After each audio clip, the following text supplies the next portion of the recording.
I'm Lewis Allen, UK session guitarist. Well, I went to some jam sessions first and got picked up by some UK MDs who then put me on a few projects, and since then I've played with Pixie Lott, Jessie J, The Saturdays, Tyre Cruz, Tom Jones, to name a few. Yeah, and I've never really looked back.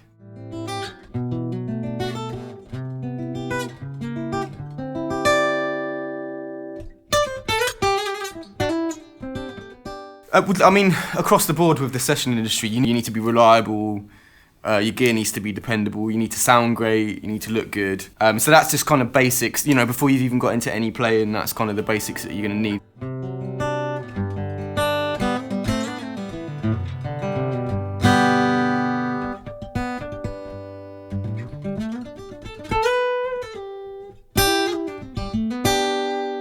So my go-to acoustic, at least for the last couple of years, is the A-series Yamaha, just because they cater for everything. I mean, you've got to take one acoustic, you know, you haven't got to take something that sounds good mic'd up and something that sounds great plugged in. You can just take this.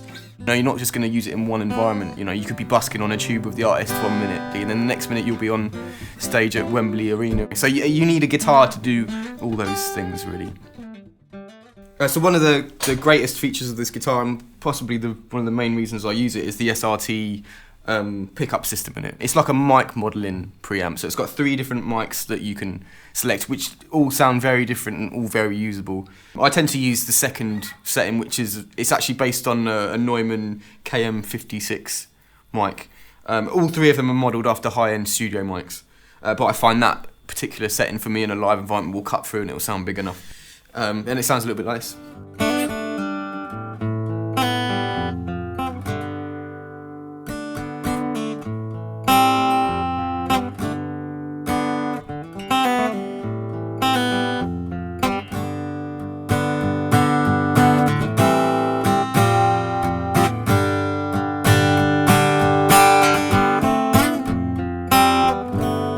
So you can hear that sounds really open. And it genuinely sounds like it's being mic'd up by a really nice studio mic.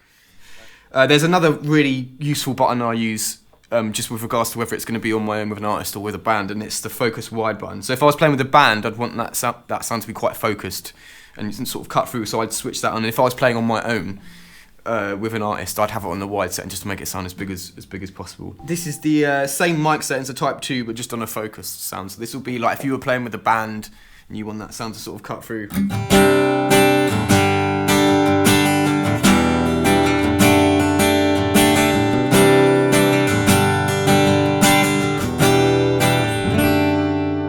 So much more punchy, a lot more focused, and definitely gonna cut through the band.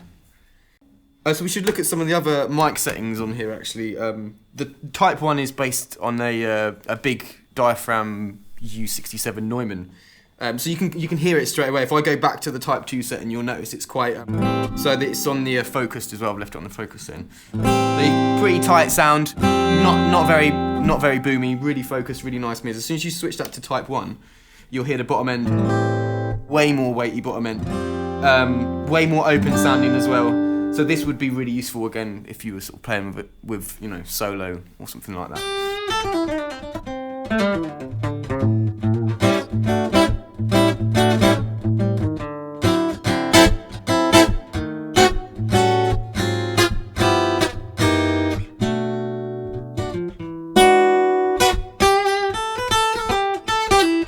So I should probably talk a little bit about the resonance button as well while we're on setting Type 1 mic.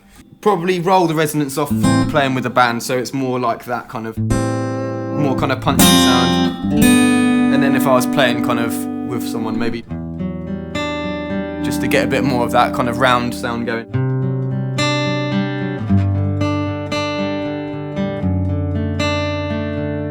So yeah, you know, that's a super useful button as well actually, especially if you're dialing in sounds with the different mic types.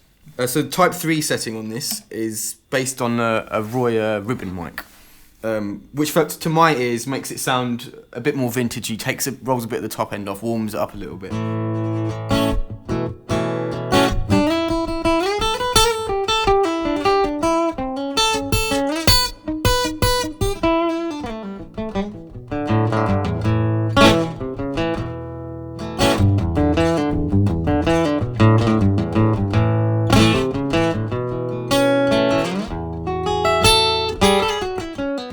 So if I was playing more of a fingerstyle kind of,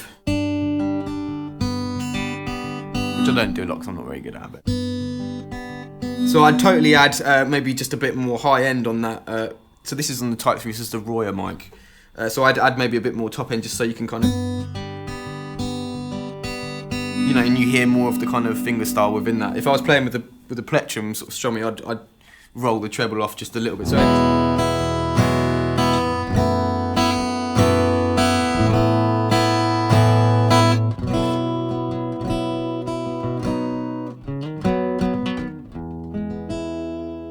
So yeah, you totally sculptable EQ actually. Yeah. So let's say you're playing at a big venue and you haven't brought a feedback buster or anything like that, and you got your big acoustic part. Usually you'd have so much problem with feedbacks, and you know the guitar would be howling all over the place. But with this, if that does happen, it's got an amazing button on here that if you push it, the feedback reduction basically finds the frequency that's feeding back and it eliminates it. But it does this without altering the sound of the guitar. I'll show you what it does anyway. Okay, so it's starting to go there. So all you do is touch the AFR button once. So it's taken one of the frequencies out, it's still feeding back. Push it again. You can tell it's taken another one out, so there's still one frequency. And bear in mind, I'm shoving it in the amp. One more time. And the feedback is gone. So but if you listen to the sound of the guitar afterwards, nothing has changed about the sound. It's exactly the same sound, yet they've eliminated those. Amazing. Right, amazing.